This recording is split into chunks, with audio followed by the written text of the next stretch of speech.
സത്യം പറഞ്ഞാൽ ഞങ്ങൾക്ക് അങ്ങനെ വലിയ ബുദ്ധിമുട്ടുകളൊന്നും ഉണ്ടായിട്ടില്ല. ഞങ്ങൾ ആരെയും എഫക്ട് ചെയ്തിട്ടൊന്നുമില്ല. ബട്ട് ഞങ്ങൾ ജസ്റ്റ് നമ്മുടെ സുരക്ഷ സേഫ്റ്റി നോക്കി നമ്മൾ പോകുന്നേ ഉള്ളൂ. ലോക്കാവുമ്പോൾ ഞങ്ങൾക്ക് സംശയം ഉണ്ടായി. അപ്പൊ പെട്ടെന്ന് ഞങ്ങളോട് പൊക്കോളാൻ പറഞ്ഞു യൂണിവേഴ്സിറ്റി ഒക്കെ പെട്ടെന്ന് ക്ലോസ് ചെയ്തായിരുന്നു.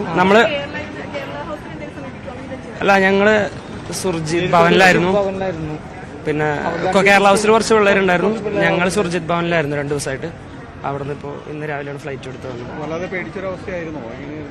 പേടിക്കാന്ന് പറഞ്ഞാൽ നമ്മൾ കണ്ടായിരുന്നു, കുറച്ച് ഡ്രോൺസ് ഒക്കെ കണ്ടിരുന്നു. അത് കണ്ടു, ബ്ലാക്ക് ഔട്ട് ആയിരുന്നു അന്ന്. അപ്പൊ 2-3 ഡ്രോൺസ് മേലെ കൂടി പോകുന്നതും മേലെ തന്നെ വെടിയിട്ട് വീഴുന്നതും കണ്ടിരുന്നു. ജസ്റ്റ് എന്താ എല്ലാവരും ഒന്ന് പാനിക്കായി. പക്ഷെ ഞങ്ങൾ അത് എഫക്ട് ചെയ്തിട്ടുണ്ടായിരുന്നില്ല. ആക്ച്വലി നെക്സ്റ്റ് ഡേ തന്നെ ഞങ്ങൾ ഇങ്ങോട്ട് പോകുന്നത്. ഇപ്പൊ വന്നിരുന്നു. ഇപ്പൊ ഇവിടെ വന്നതിലിപ്പോ ഞങ്ങളുടെ 5-6 പേരേ ഉള്ളൂ.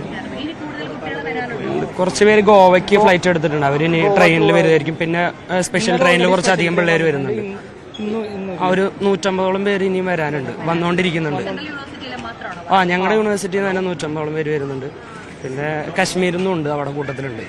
അവര് നമ്മുടെ ഇവിടെ നിന്ന് ഡൽഹിയിൽ നിന്ന് അത്രയും പേര് ഇന്ന് ഇല്ല, നാളേക്ക് ആയിട്ട് എത്തുമായിരിക്കും.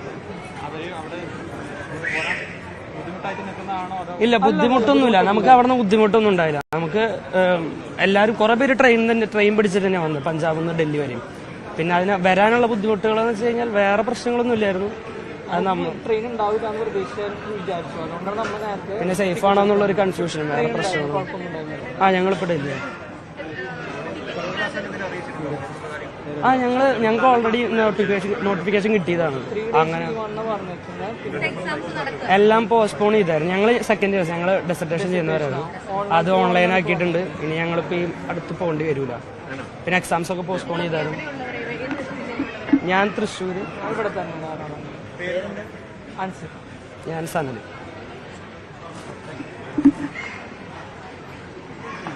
ഡാനി ഇപ്പോൾ വിവരങ്ങൾ പങ്കുവെക്കും. ഡാനി, എത്ര കുട്ടികളാണ് മടങ്ങി വന്നിട്ടുള്ളത്? എന്താണ് ഇവർ പങ്കുവെക്കുന്നത്? അവിടുത്തെ സാഹചര്യം കൃത്യമായി അറിയാവുന്നവർ കൂടിയാണല്ലോ അവർ.